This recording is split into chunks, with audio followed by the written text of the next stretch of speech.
In Nigeria, second-hand furniture is a blessing to the broke.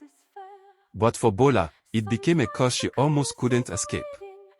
This is not just a story, it's a warning. Bola was 24. Just finished NYSC. No husband, no children, no backup plan. She had finally gotten a small room in Lagos after months of squatting. It wasn't much, cracked walls, one tiny window, but it was hers. Her very first home. With only N50,000 left in her account, she needed cheap furniture. She wandered into a small market in Yoba, and that's where she saw it. A blood-red armchair, slightly worn, but beautiful, regal, even.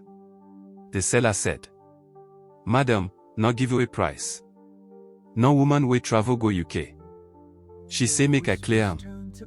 Bola didn't ask questions. She paid N15,000. That was her first mistake. It was raining hard. Thunder cracked the sky. Bola sat on the chair, wrapped in a blanket, watching old Nollywood movies on her phone. She dozed off. But when she woke up, her nightgown was soaked with blood. Not hers. Not from anywhere she could explain.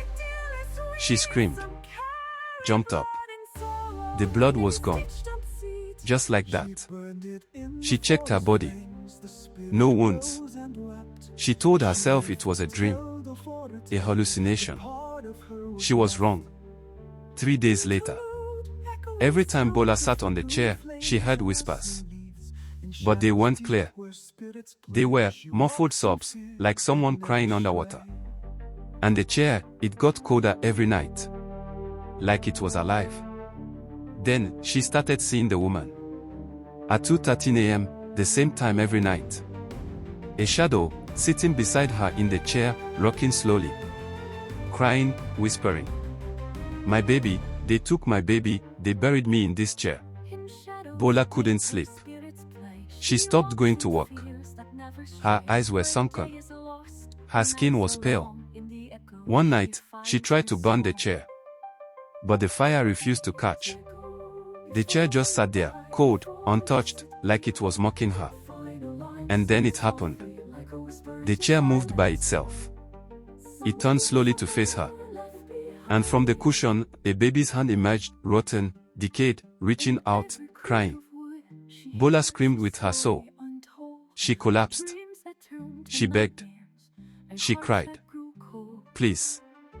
I'm sorry. I didn't know. What do you want from me?" And the voice replied, clearly this time.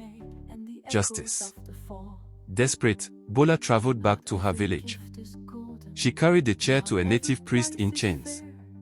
The priest, an old man blind in one eye, touched the chair and screamed. He said, "This is not furniture. It's a grave." A woman had been murdered, her child stolen for ritual. They buried her inside the chair and sold it to hide the crime. You must return it to the earth, or her pain will become yours. Bola stood in a forest clearing, tears pouring from her eyes as the priest chanted. As the flames engulfed the chair, the woman's spirit appeared.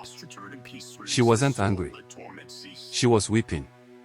She held a ghostly baby in her arms and whispered, "Thank you," and vanished. The forest went silent. Bola fell to her knees and wept. She had survived, but she would never be the same again. Not every cheap thing is a blessing. Some things are better left behind. Before you buy a used chair, watch this. Like, share, subscribe. More true Nigerian horror stories await.